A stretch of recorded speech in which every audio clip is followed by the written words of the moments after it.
Salam kepada saudara-saudari dalam Kristus Yesus. Mari kita sama-sama untuk merenung dan melirik akan firman Tuhan pada kitab Injil Matius bab 6 ayat 1 sampai 15. Tema yang kita akan sama-sama renungi adalah pengajaran sifat dan tujuan sebenar doa. Mari kita datang untuk berdoa bersama. Tuhan Bapa di surga, kami datang kepadamu untuk melirik dan merenung akan firman-Mu. Bantulah kami, doronglah kami, bimbinglah kami, terangilah hati kami, supaya jiwa kami diberkati oleh Allah. Supaya jiwa kami disentuh oleh kasih Yesus Kristus. Dan semoga jiwa kami dibimbing oleh Roh Kudus dan hidup untuk kemuliaan Tuhan. Ampunlah dosa kami, semoga darah Yesus Kristus yang dicurahkan di atas salib, ampunlah dosa kami. Semoga kuasa darah Yesus Kristus mentebusi dosa kami, menyembur jiwa kami kembali kepada Tuhan melalui firman-Mu dan kerja Roh Kudus. Dalam nama Kristus Yesus kami berdoa bersama. Amin. Saudara-saudari, marilah kita mendengar akan firman Tuhan Matius bab 6 ayat 1 sampai 15. Ingatlah, jangan kamu melakukan kewajipan agamamu di hadapan orang supaya dilihat mereka. Karena jika demikian, kamu tidak perolehi upah dari Bapamu yang di surga. Jadi apabila engkau membeli sedekah, janganlah engkau mencanangkan hal itu seperti yang dilakukan oleh orang munafik di rumah-rumah ibadat dan di lorong-lorong. Supaya mereka dipuji orang, aku berkata kepadamu, sesungguh mereka sudah mendapat upahnya. Tetapi jika engkau membeli sedekah, janganlah diketahui tangan kirimu apabila diperbuat tangan kananmu. Hendaklah sedekahmu itu diberikan dengan tersembunyi, maka Bapamu yang melihat yang tersembunyi akan membalasnya kepadamu. Dan apabila engkau berdoa, janganlah seperti orang munafik, kerana mereka suka doa sambil berdiri di saumaan dan di sudut-sudut jalan raya, supaya dilihat oleh orang. Sesungguhnya aku berkata kepadamu, mereka telah mendapat ganjaran mereka. Tetapi apabila engkau berdoa, masuklah ke dalam bilikmu, dan apabila engkau telah menutup pintumu, berdoalah kepada Bapamu yang ada di tempat tersembunyi. Dan Bapamu yang melihat yang tersembunyi, dia akan memberi ganjaran kepadamu secara terbuka. Tetapi apabila kamu berdoa, janganlah kamu menggunakan perulangan yang sia-sia, seperti yang dilakukan oleh orang kafir. Kerana mereka menyangka bahawa mereka akan didengar kerana banyaknya perkataan mereka. Janganlah kamu menjadi seperti mereka, kerana Bapamu tahu apa yang kamu perlukan sebelum kamu meminta kepadanya. Oleh itu, berdoalah seperti ini, Bapa kami yang di surga, dikuduskanlah namamu, datanglah kerajaanmu, jadikanlah kehendakmu di bumi seperti yang di surga. Belikanlah kami pada hari ini makanan kami yang secukupnya. Dan mengampuni kami akan kesalahan kami, seperti kami juga mengampuni orang yang bersalah kepada kami. Dan jagalah kami, janganlah membawa kami ke dalam percobaan, tetapi lepaskanlah kami daripada yang jahat. Kerana engkau yang punya kerajaan, kuasa dan kemuliaan sampai selama-lamanya. Amin. Kerana jika kamu mengampuni kesalahan orang, Bapamu yang di sorga akan mengampuni kamu juga. Tetapi jikalau kamu tidak mengampuni orang, Bapamu juga tidak akan mengampuni kesalahan. Selepas mengajar sifat dan tujuan sebenar doa, Tuhan akan menambah satu contoh doa, yaitu bentuk doa ilahi yang kelihatan di tempat ini dijadikan sebagai corak utama, sebagai modal dan standard untuk sifat doa kita. Oleh itu, berdoalah seperti ini manakala di tempat lain dia memerintahkan penggunaan kata-katanya. Dia berkata kepada mereka, apabila kamu berdoa, katakanlah. Maka hari ini kita akan belajar contoh ilahi untuk menunjukkan sifat sebenar dan tujuan sebenar untuk doa. Merangkumi semua yang boleh kita doa. Pertama, ia mengandungi semua yang boleh kita doa secara munasabah atau tidak berdosa. Tiada apa-apa yang kita perlu untuk meminta daripada Tuhan. Tiada apa-apa yang boleh kita minta tanpa mensinggungkannya, dan yang termasuk sama ada secara langsung atau tidak langsung dalam bentuk yang seluruh, yang menyeluruh. Kedua, yang mengandungi semua yang boleh kita inginkan secara munasabah atau tidak berdosa, apa saja yang untuk kemuliaan Tuhan, apa saja yang diperlukan atau bermanfaat. Bukan saja untuk diri kita sendiri, tetapi untuk setiap makhluk di surga dan di bumi.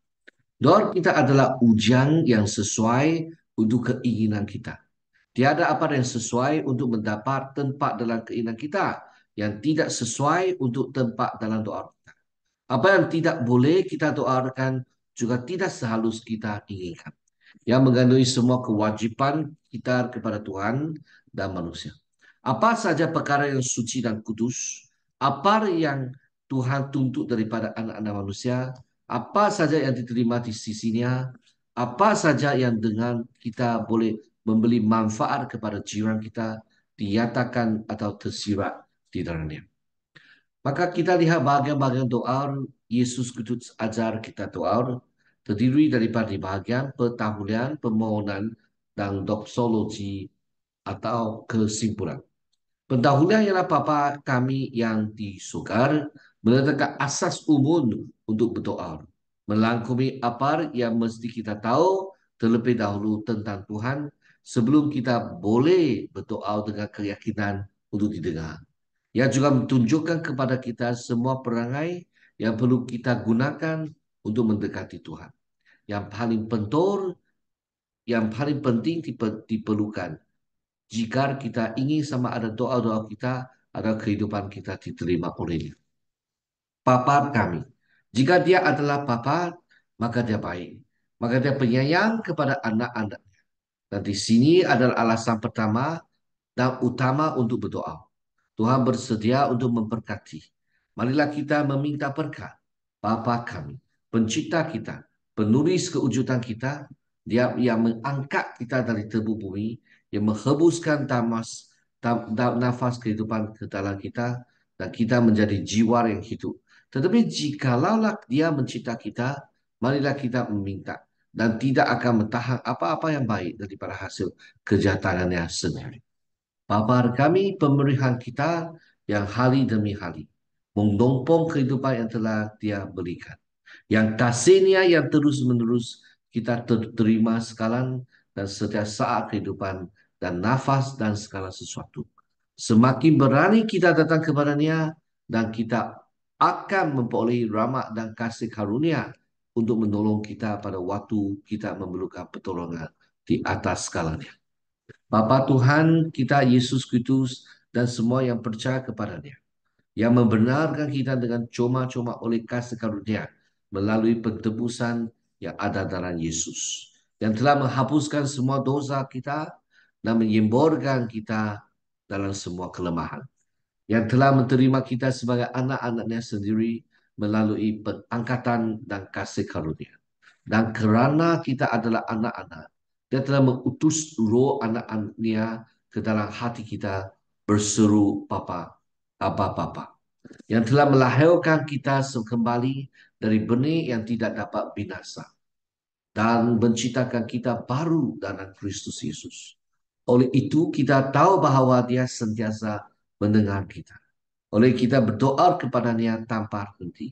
Kita berdoa kerana kita mengasihi. Dan kita mengasihi kerana dia lebih dahulu mengasihi kita.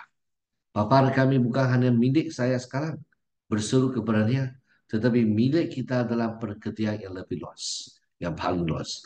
Tuhan dan Bapa roh semua makhluk, para malaikat dan manusia. Demikian orang-orang kafir pun berakui. Bapa alam semesta, semua keluarga baik di surga maupun di bumi. Oleh itu, dengannya tidak pilih kasih. Dia mengasihi semua yang telah diciptakan.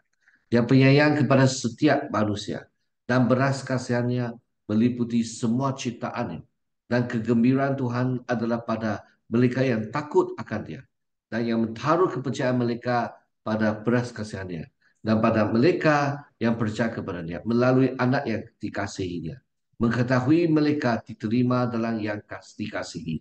Tapi jikalaulah Tuhan begitu mengasihi kita, kita juga harus saling mengasihi yang seluruh umat manusia melihat Tuhan begitu mengasihi dunia sehingga dia memberikan anaknya yang tunggal maka untuk mati supaya mereka tidak binasa melainkan peroleh kehidupan yang kekal. Kemahatauan dan kemahadiran Tuhan yang ada di surga tinggi dan diangkat. Tuhan di atas segala diberkati selamanya. Yang duduk di lingkaran surga melihat segala sesuatu baik di surga maupun di bumi. Yang matanya mentembus seluruh sfera makhluk yang diciptakan dan malam yang tidak dicipta. Saudara-saudari dalam Yesus Kristus, kepada siapa diketahui semua pekerjaannya dan semua pekerjaan setiap makhluk. Bukan hanya dari permulaan dunia, terjemahan yang lemah, lendak dan lemah. Tetapi dari segala kekal-kaulan, dari kekal sampai kekal. Yang maksa para tentera sogar serta anak-anak manusia untuk berseru dengan keajaiban dan ketakjuban la dalamnya. Saudara-saudari yang matanya mentembus seluruh sfera makhluk yang dicipta dan malang yang tidak dicipta. Saudara-saudari semua memang dicipta oleh dunia, dapat nampak, semua tidak boleh nampak, semua itu adalah dicipta oleh Tuhan. Saudara-saudari Tuhan, dia tahu semua, dia hadir semua. Yang memaksa para tentera surga serta anak-anak manusia untuk berseru dan keajaiban dan ketakjuban Allahkah dalamnya. Kedalaman kekayaan baik hikmat maupun pengetahuan Allah yang ada di surga. Tuhan dan pemerintah segala mengawasi dan mengatur segala perkara, yang merupakan Raja segala Raja dan Tuan segala Tuan, penguasa yang terberkati dan satu-satunya yang kuat dan dikelilingi dengan kuasa. Melakukan apa saja yang dikehendaki yang Maha Kuasa, kerana bila-bila masa engkau berkehendak untuk melakukan adalah hadir denganmu. Di surga terutama di sana, surga adalah takhtamu, tempat di mana kemuliaanmu khususnya berdiam. Tetapi bukan di sana saja, kerana engkau memenuhi langit dan bumi, seluruh keluasan angkasa. Langit dan bumi penuh dengan kemuliaanmu, kemuliaan bagimu ya Tuhan, yang maha tinggi. Oleh itu kita harus melayani Tuhan dengan takut dan dengan bersukacita kepadanya dengan hormat. Oleh itu kita harus berfikir, bercakap, bertindak seolah-olah sentiasa di bawah pandangan dalam keadaan langsung Tuhan Raja. Ini adalah permintaan pertama daripada 6 permintaan yang membentuk doa itu sendiri. Nama Tuhan adalah Tuhan sendiri, sifat Tuhan setakat yang dapat ditemui oleh manusia. Oleh itu bermaksud bersama-sama dengan kewujudannya semua sifat atau kesempurnaan. Keabadian dunia terutama ditandakan oleh namanya yang agung tidak dapat disampaikan. Jehovah seperti yang diterjemahkan oleh Rasul Yohanes, to A kai to W H kai theos ONKO, NKO, Ekomenos, Alpha dan Omega permulaan dan perakhiran. Dia yang ada, yang sudah ada, dan yang akan datang kepenuhan kewujudnya ditandai dengan nama agungnya yang lain. Aku adalah aku, kehadirannya, kemahakuasaannya, yang sesungguhnya adalah satu-satunya. Berlaku di dunia material, semua material pada asal tumpur dan tidak aktif dan hanya bergerak ketika digerakkan oleh jari Tuhan. Dia adalah sumber tindakan dalam setiap makhluk yang terlihat dan tidak terlihat dan yang dapat bertindak atau tanpa aliran dan agensi kekuasaan maha kuasanya yang terus menerus. Kebijasaannya yang jelas disimpulkan dari hal-hal yang terlihat dari tatanan alam semesta yang indah. Trinity-nya dalam kesatuan dan kesatuannya dalam community. yaitu Tuhan Tritunggal. Dinyatakan kepada kita dalam baris pertama firman tertulis, bara irohing secara harfiah pada Tuhan menciptanya. Kan kata jamak yang digabungkan dengan kata kerja tunggal, yaitu irohing, itu memang adalah Tuhan yang uh, majesty plural, tetapi bara itu adalah kata kerja yang tunggal. Sedak dalam setiap bahagian wahyunya yang berikutnya yang diberikan melalui urutnya semua nabi dan rasul kudusnya. Kemuliaan dan kekudusannya yang hakiki. Dan di atas segala kasihnya yang melupakan cahaya kemuliaan sendiri. Dalam berdoa agar Tuhan atau namanya dikuduskan atau dimuliakan, kita berdoa agar dia dikenal. Sebagaimana adanya oleh semua yang mampu melakukannya, oleh semua makhluk cerdas, dan dengan kasih sayang yang sesuai dengan pengetahuan itu, agar dia dihormati, ditakuti, dan dikasihi, sebagaimana mestinya, oleh semua yang ada di surga, di atas dan di bumi, di bawah, oleh semua malaikat dan manusia, yang untuk tujuan itu dia telah menjadikan mereka mampu mengenal dan mengasihinya sampai kekal-kalan. Kerajaanmu datanglah, mempunyai hubungan rapat dengan permohonan sebelumnya, agar nama dikuduskan, kita doa agar kerajaannya datang. Kerajaan ini datang kepada seseorang apabila dia bertaubat dan percaya kepada Injil. Ini berlaku apabila seseorang diajar oleh Tuhan, bukan hanya untuk mengenal diri sendirinya, tetapi untuk mengenal Yesus Kristus dan yang disalibkan. Inilah hidup yang kekal, untuk mengenal satu-satunya Allah yang benar dan Yesus Kristus yang telah diutusnya. Ini adalah permulaan kerajaan Allah di bumi, didirikan dalam hati orang yang percaya.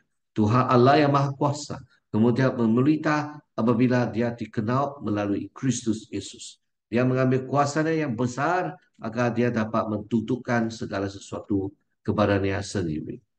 Dia terus maju dalam jiwa mentakluk untuk mendakluk, sehingga dia telah meletakkan segala sesuatu di bawah kakinya, sehingga setiap pemikiran ditawan dan taat kepada Kristus. Oleh itu, apabila Tuhan akan memberikan anaknya bangsa-bangsa sebagai warisannya dan ujung-ujung bumi sebagai miliknya, apabila semua kerajaan akan tunduk di hadapannya dan semua bangsa akan melayaninya, apabila gunung rumah Tuhan, gereja Kristus, akan ditegakkan di puncak gunung-gunung. Apabila kepenuhan bangsa lain akan masuk dan seluruh Israel akan diselamatkan, maka akan melihat bahawa Tuhan adalah Raja dan telah menkenangkan pakaian mulia, mentamparkan diri kepada setiap jiwa manusia sebagai Raja segala Raja dan Tuhan segala Tuhan, dan adalah patut bagi semua orang yang mengasihi kedatangannya untuk berdoa agar dia boleh mempercepatkan waktu itu, agar kerajaannya ini, kerajaan anugerah, akan datang dengan segera dan menterang semua kerajaan di bumi. Bahawa semua kedatanglah kerajaan Tuhan, maksudnya bahawa semua umat manusia menerimanya sebagai Raja mereka, benar-benar percaya dalam namanya, boleh dipenuhi dengan kebenaran dan kedamaian dan kegembiraan dan kesucian dan kebahagiaan. Sehingga mereka dipindahkan dari sini ke dalam kerajaan surganya, di sana untuk memerintah bersamanya selama-lamanya. Untuk ini juga kita berdoa dalam kata-kata tersebut. Datanglah kerajaanmu. Kita berdoa untuk kedatangan kerajaannya yang kekal, kerajaan kemuliaan di surga yang melupakan kesinambungan dan kesempurnaan kerajaan rahmat di bumi. Pembaharuan akhir semua perkara. Oleh itu, petition ini sudah petition sebelumnya dipersembahkan untuk seluruh ciptaan yang berakar, yang semuanya berkepentingan dalam peristiwa persa ini.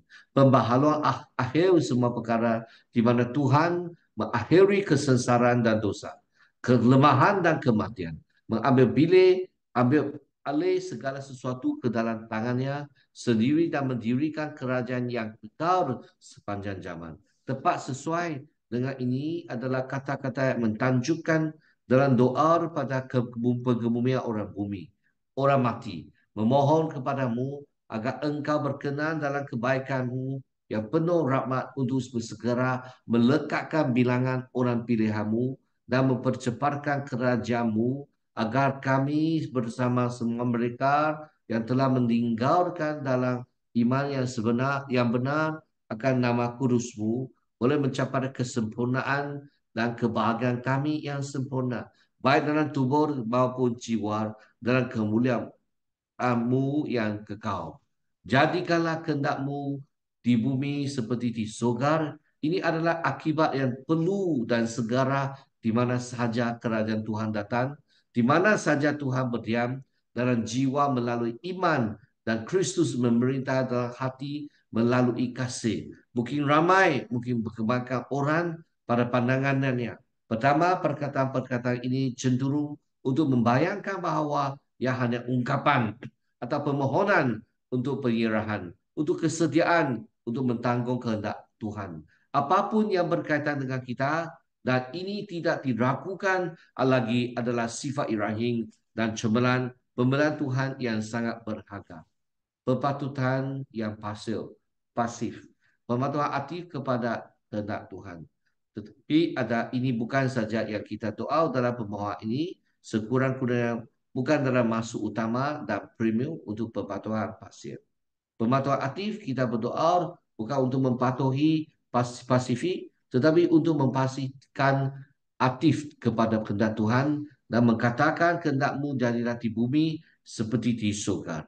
Malaikat di surga, bagaimana ia dilakukan oleh malaikat-malaikat Tuhan yang di surga, mereka ia sekalian mengkeliling taktanya dengan sukacita, kehendak Tuhan sebagai kegembiraan. Mereka melakukan dengan rela hati. Mereka menyukai perintahnya dan dengan gembira mendengar firman-Nya, ia adalah makanan dan minuman mereka untuk melakukan kehendaknya, ia adalah kemuliaan dan kegembiraan tertinggi untuk mereka.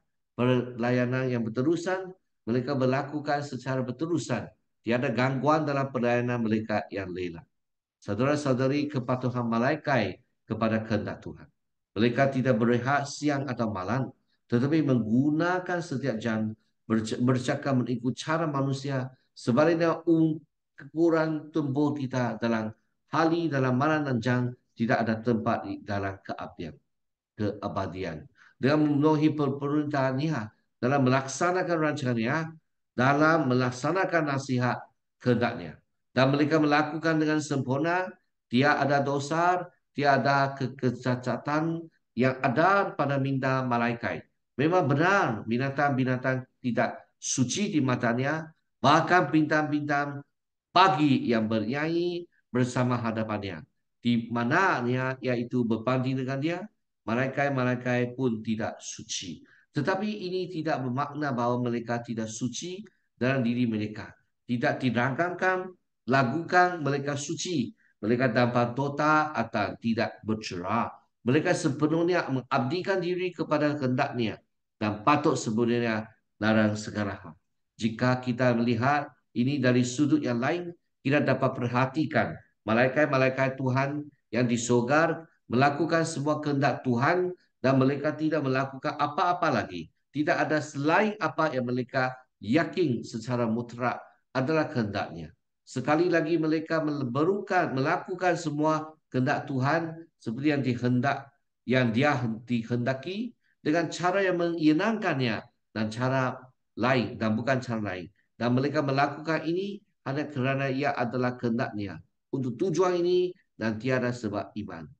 Oleh itu, apabila kita berdoa agar kehendak Tuhan dilakukan di bumi seperti yang di surga, maksudnya ialah semua penghuni bumi, bahkan seluruh umat manusia, dan dapat melakukan kehendak Bapa mereka yang di surga dengan rela seperti para malaikat kudus. Agar mereka dapat melakukan secara berterusan seperti para perangkai, malaikat, tapi tanpa sebarang gangguan dalam pelayanan mereka yang rela dan agar mereka dapat melakukan dengan sempurna, agar Tuhan kebenaran dan melalui darah perjanjian yang engkau menjadikan mereka sempurna dalam setiap pekerjaan baik untuk melakukan kehendaknya dan bekerja dalam mereka semua yang berkenan di matanya. Dengan kata lain, kita boleh berdoa dan seluruh umat manusia dapat melakukan seluruh kehendak Tuhan dalam segala hal dan tidak ada hal yang lain. Bukan perkara-perkara kecil pun selain kehendak Tuhan yang kudus dan diterima. Kita berdoa agar kita dapat melakukan seluruh kehendak Tuhan seperti yang dikehendaki dengan cara yang menyenangkannya dan akhirnya agar kita melakukan kerana ia adalah kehendaknya. Agar ini menjadi satu-satu alasan dan dasar keseluruhan dan satu-satunya motif bagi orang pun yang kita fikirkan atau apa-apa pun yang kita ucapkan atau lakukan. Semoga Tuhan memberkati semua orang yang mendengar akan firman dan penyelidikan firman supaya jiwa kita lebih dekati Kristus Yesus. Mari kita datang berdoa.